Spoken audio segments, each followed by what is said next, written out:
Eu quase não como no meu restaurante favorito. E você também não deveria. Mesmo que você tivesse dinheiro para ir lá almoço, janta, café da manhã, você não deveria ir. Mesmo que você ganhe na Mega da Virada, você não deveria fazer isso. Porque se você fizesse, você ia começar a odiar aquele restaurante. Esse vídeo a gente vai falar sobre adaptação hedônica, sobre a lógica da dieta ou por que você deve sim comer coisas que não são saudáveis de vez em quando, sobre por que seu aniversário ou Natal ou Ano Novo, datas comemorativas são tão especiais, e a gente vai terminar falando por que ser adulto é muito mais chato do que ser criança e não é só porque você tem que pagar boleto. Tem outros motivos também. Então, começando pelo fato de que se você tivesse que comer todo dia o seu prato favorito, no seu restaurante favorito, imagina isso, pensa de verdade. Se você tivesse que fazer isso, no primeiro dia ia ser maravilhoso. A primeira refeição, você ia comer com gosto aquele negócio. Mas aí você ia ter que jantar aquilo de novo. Já não ia ser a mesma coisa, porque você sabe como que é.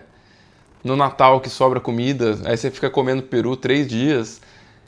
Não é tão gostoso quanto era aquele peruzão gostoso, carnudo, na noite de Natal. Mas você está comendo ali no dia seguinte, no outro dia, você já deu aquela enjoada. Agora imagina se você tivesse que comer pro resto da vida no seu restaurante favorito. Obviamente que não ia ser a mesma coisa. Mas por que isso acontece? É um fenômeno que chamam de adaptação hedônica. Ou seja, hedonismo, que é você ter prazeres, você ir atrás dos prazeres, aquela coisa dionisíaca, que nem o Nietzsche falaria. E aí eu fiz até um gráfico aqui para explicar um pouco sobre isso, da adaptação hedônica. Então aqui tem o eixo Y, né, de você está muito feliz ou você está muito triste. Aqui seria o zero, né? Aqui você tem uma linha que seria a linha base, ou seja, a linha do seu contentamento, da sua felicidade básica. E aí aqui, esse gráfico pontilhado mostra, por exemplo, ó, alguma coisa boa acontece, que você gosta. Então, o seu contentamento, a sua felicidade vai subir. Só que aí, depois de um tempo, você vai acostumar com aquela coisa. Então, a tendência é que ela caia. E ela vai cair, inclusive, para um nível abaixo do nível básico de felicidade, né? Aqui é o nível zero, aqui é o seu contentamento base.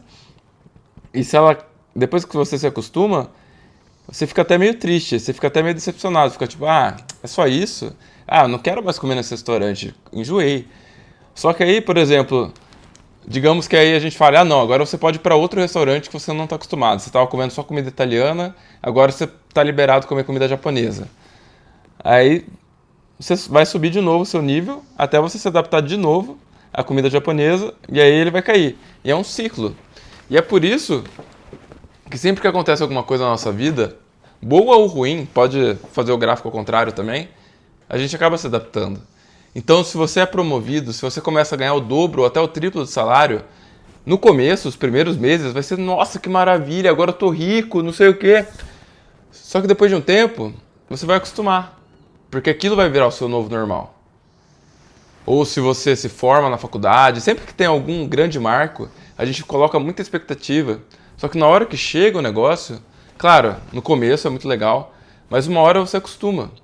Uma hora, mesmo que você seja bilionário, que você esteja numa penthouse em Dubai ou em Nova York olhando para o Central Park, aquele apartamento luxuosamente decorado, uma hora você vai acostumar com aquilo e uma hora você vai acabar enjoando. E isso é normal do ser humano. A gente se adapta muito rápido, tanto para o bem quanto para o mal. Mesma coisa também, se você perder alguém, claro que você vai ficar muito triste. Mas uma hora, e pode demorar meses, pode demorar anos, mas uma hora você vai acabar acostumando com a ideia. E isso tem tudo a ver com a adaptação hedônica. Agora, indo para a lógica da dieta, que inclusive é uma coisa que o Arnold Schwarzenegger falou sobre isso. E assim, quem sou eu, quem é você perto do Arnold Schwarzenegger para falar sobre dieta, né? E ele falou alguma coisa assim, que você deveria comer coisas que não são tão saudáveis, que você sabe que não são tão saudáveis de vez em quando. Então, claro, você tem que tentar manter a sua dieta numa base, que nem no gráfico, né? Ter a baseline mais alto possível, mas ao mesmo tempo, você não pode querer ficar só na base o tempo todo. você comer algo fora da sua dieta, você comer uma lasanha, uma pizza de vez em quando, alguma coisa que você goste, é bom. Até porque isso facilita também que você se mantenha na dieta. Porque você pensar alguma coisa, vou ficar indefinidamente comendo só arroz integral e frango. É muito difícil você botar na sua cabeça que vou ficar para sempre, o resto da minha vida. É uma coisa assim, psicologicamente, é um peso muito grande. Mas se você colocar que, não, eu vou ter um dia do lixo, ou vou ter uma refeição do lixo toda semana, aí você já tem alguma coisa para você falar, não, pelo menos essa refeição eu vou poder comer por prazer. E não é nem só isso. Tem um outro ponto ainda mais importante, que quando você come geralmente regrado, a hora que você for comer alguma coisa pelo prazer da coisa, seja um japonês, seja um açaí, seja um sorvete, um hambúrguer, vai ser muito mais gostoso do que se você comesse todo dia aquelas coisas. Então, se todo dia você come um monte de merda, você vai se acostumar. Você está acostumado com aquela coisa hiperpalatável, aquele prazer da comida. Mas se você comer de vez em quando só, vai ser muito mais gostoso. E aí a gente... Eita, derrubei o livro aqui. A gente volta pro gráfico e é isso, é o baseline. Se o seu baseline estiver muito alto, o contraste quando você comer um arroz com frango, uma salada, vai ser muito alto também. Então você vai ficar muito decepcionado. Agora vamos pro próximo. Por que seu aniversário é tão especial para você? Ou por que datas comemorativas são especiais? E por que elas não seriam tão especiais se todo dia fosse assim? Você lembra aquele episódio de How I Met Your Mother? Que o Barney resolve que todo dia tinha que ser legendary. Assim, quem assistiu lembra, né? Se você lembra, comenta aí, por favor, pra eu não me sentir sozinho e achar que só eu tô com essa referência diferentona, né? Mas teve esse episódio que o Barney, que era o cara que era pegadorzão, que tava sempre atrás da mulherada, ele resolve que toda noite tinha que ser legendária, tinha que ser inesquecível. Só que aí, cada noite, ele tenta fazer alguma coisa pra tornar aquela noite inesquecível. E claro, você faz uma noite, você faz duas, você faz uma semana, beleza.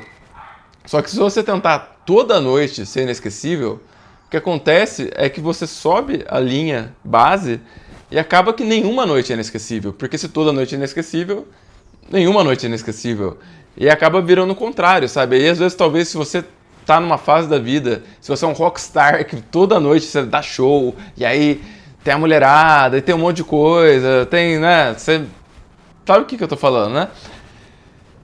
Meio que, talvez, a noite que você fica de boa, que você vai assistir um filme com os brothers, comer uma pizza de boa, assim, sem fazer nada demais, acaba sendo a noite que fica memorável, porque todas as noites era aquela pauleira, aquela coisa toda. E voltando pro aniversário ou pro Natal, eles são especiais justamente porque eles acontecem uma vez por ano. Então, depois de 365 dias, tem de novo. Então, se a gente tivesse datas comemorativas sempre, essas mesmas datas, elas não iam ser iguais. Se você tivesse Natal todo mês, não ia ter graça. Por isso que a gente tem que ter datas comemorativas diferentes a cada mês para poder ter alguma coisa para você pensar. Nossa, daqui a um mês tem tal coisa. E isso é uma coisa que eu vejo lá fora, eles fazem muito melhor que a gente.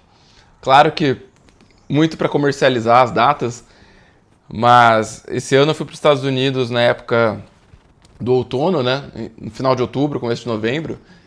E realmente eles mudam muito a decoração das coisas nessa época. Porque eu cheguei, na verdade eu cheguei no Canadá, né? E aí tava tudo decorado pro Halloween. Só que aí, logo depois do Halloween, eles já estavam, no dia seguinte, já estavam começando a trocar a decoração para botar coisa de Natal. E nos Estados Unidos ainda tem coisa de Thanksgiving no meio tempo também. Tem essa transição.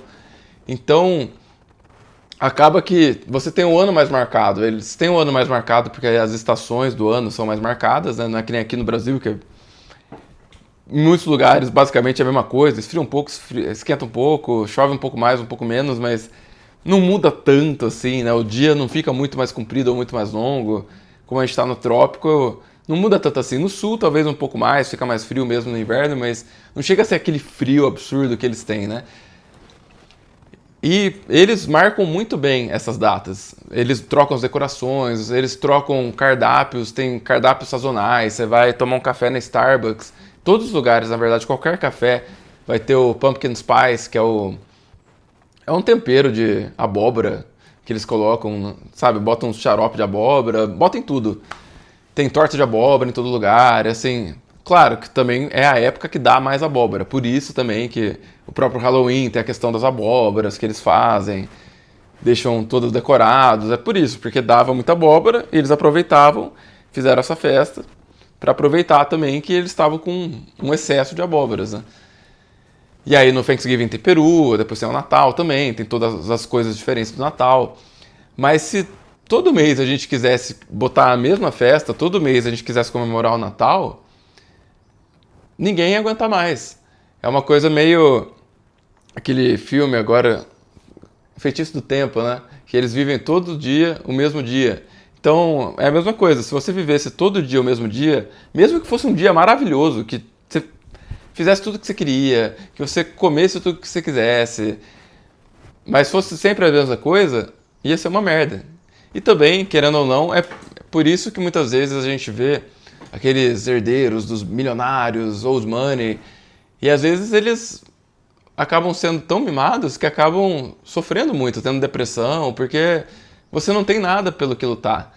É claro que esses aí são alguns casos, mas em muitos casos eles inventam coisas para fazer, seja inventando um trabalho voluntário, eles inventam coisas para fazer muitas vezes, né? Não necessariamente precisaria trabalhar, até o Ryan Santos já falou sobre isso, mas o Bruno Fagion também já falou, né? Sobre aqueles negócios que são meio... negócios para você meio que inventar um status, para não falar que você não tem nada para fazer, porque é meio foda você admitir, tipo, não, eu não faço nada mesmo, eu fico só coçando o saco, só viajando, não sei o quê. Então inventa um negócio para você fazer. Também teve um comentário que eu vi, pessoal falando disso do Fredo, do Poderoso Chefão. Inclusive, tô com uma camisa aqui do Al Capone e do Papa, porque o Papa agora é de Chicago, né? Então eles estavam cheios de graça lá em Chicago sobre isso, sobre os pecadores e os santos. E o Al Capone aparece no livro do Poderoso Chefão, não sei se vocês sabem também. Eles, em algum momento, eles comentam sobre o pessoal de Chicago e tal. Acho que eles até citam nominalmente o Al Capone. Mas enfim. E aí tava comentando que o Fredo, que era o filho meio tantã, o filho que tinha probleminha no Poderoso Chefão, apesar dele ser o filho mais velho, ele não tinha condição nenhuma de ajudar a tocar os negócios da família sérios, né? Então eles botavam ele pra fazer coisa básica, pra ir buscar alguém no aeroporto, pra... Mandaram ele pra Las Vegas pra tocar a operação dele de negócio, acabou não dando certo, porque ele acabava se envolvendo com as garçonetes, enfim, só fazia merda, porque ele tinha problema. Então, às vezes, eles acabam tendo que fazer isso também. E tem a ver, sim, com a adaptação hedônica. E pra gente finalizar, o último tópico que eu queria falar nesse vídeo é sobre por que ser adulto é mais chato. E não é só porque você tem que trabalhar ou porque você precisa pagar as contas. Não é só por isso. Ser adulto é mais chato também, nesse sentido da adaptação hedônica, em relação a ser criança, que muitas vezes a gente idealiza a infância e fica lembrando como era bom quando a gente era criança. Nossa, aquela sexta-feira que ia 2, 3 amigos dormir em casa e aí vocês ficavam vendo filme ou jogando videogame, ou sabe, seu pai comprava uma pizza, ou fazia pipoca, ou sei lá, alguma coisa assim. E às vezes a gente lembra e idealiza essas coisas, mas uma questão que faz com que as coisas fossem mais especiais quando a gente era criança, ou quando a gente era adolescente até, e não era só porque muitas vezes era uma coisa nova, uma coisa que a gente nunca tinha feito na vida, que também é verdade, mas simplesmente você não tinha tanto controle. Então, você não podia escolher tanto, você dependia muito que seus pais deixassem você fazer algo. Então, a primeira vez que seus pais deixaram você ficar acordado até meia-noite, até 1 hora da manhã, foi muito especial. Ou a primeira vez que deixaram você comer um doce antes de você comer o jantar, ou qualquer coisinha besta assim, que quando a gente é criança parece uma grande coisa, foi muito legal. Só que quando você é adulto, você pode fazer o que você quiser. Ninguém vai te falar que você não pode, num dia que você não vai trabalhar no dia seguinte e tal, que não vai te atrapalhar. Ninguém vai falar, ah não, você não pode ficar até as 3 da manhã jogando videogame num sábado. Ninguém vai falar isso. Você pode, se você quiser, você pode. Ah, se você quiser ir pra balada e ficar até as 5 da manhã, você pode. Se você quiser acordar às 5 da manhã pra ir correr, você pode. Se você quiser ser super fitness, você pode. Se você quiser só comer merda, você pode. Se você quiser ficar toda noite vendo 5 horas por noite Netflix ou celular, você pode, sabe? Ninguém vai te impedir. Justamente porque ninguém vai te impedir de fazer nada e que você meio que pode fazer o que você quiser, claro, dadas as devidas proporções, dadas as suas condições financeiras e blá blá blá. Claro, mas até certo ponto você pode fazer o que você quiser e muita coisa você faz e muita coisa você escolhe, conscientemente ou não, mas você escolhe. Então, querendo ou não, diferentemente de quando você era criança, você era adolescente, que tinha mais restrições, que as pessoas poderiam ou não, claro que depende de quão restritivos eram seus pais, mas que você dependia mais deles e dos limites que eles te colocassem, é diferente. Quando você é adulto não tem nada disso.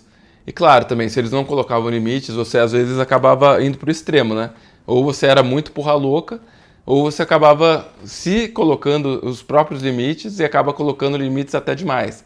Então, fica difícil. Por isso que você tem que botar limite. Se você tiver filho, se você tiver sobrinho, alguma coisa, bote limite nas crianças, pelo amor de Deus, porque faz muito mal para elas não ter limites. Mas enfim, espero que você tenha gostado. Esse vídeo foi sobre adaptação hedônica. Claro que a gente começou com o gancho do restaurante, de por que eu não vou no meu restaurante favorito sempre, mesmo que eu poderia ir mais. Mas eu acabo indo ali umas 5 vezes por ano, talvez. Às vezes menos, às vezes um pouco mais, mas geralmente no meu aniversário, às vezes algum outro aniversário, um Dia das Mães, alguma coisa assim. Mas eu evito ir nele, mesmo que eu vá em outros restaurantes, às vezes que eu gasto tanto quanto, às vezes até um pouco mais, um pouco menos. Mas mesmo que a gente vá em outros restaurantes do mesmo nível, assim, do mesmo preço mais ou menos, eu evito ir sempre nele porque eu sei que eu enjoaria dele. Não é que eu enjoaria, assim, ele é muito bom, qualquer prato que você pegue lá é maravilhoso. Mas se você come sempre aquela comida, acaba sendo menos especial, querendo ou não. Sabe, sua mãe, sua avó pode fazer a melhor comida do mundo, mas se você come todo dia, você não vai perceber que é tão especial. Ou mesmo a sua própria comida, às vezes você pode ser um ótimo cozinheiro, mas às vezes alguém que não come sempre a sua comida, quando você faz alguma coisa, se você cozinha bem, eles vão achar, caralho, que maravilhoso essa comida, esse cara é muito bom, não sei o quê. Enfim, espero que você tenha gostado. Espero que você tenha um ano maravilhoso, que você coloque seu baseline de felicidade lá em cima. E a gente pode falar sobre como fazer isso em outro vídeo. Tamo junto, é nóis.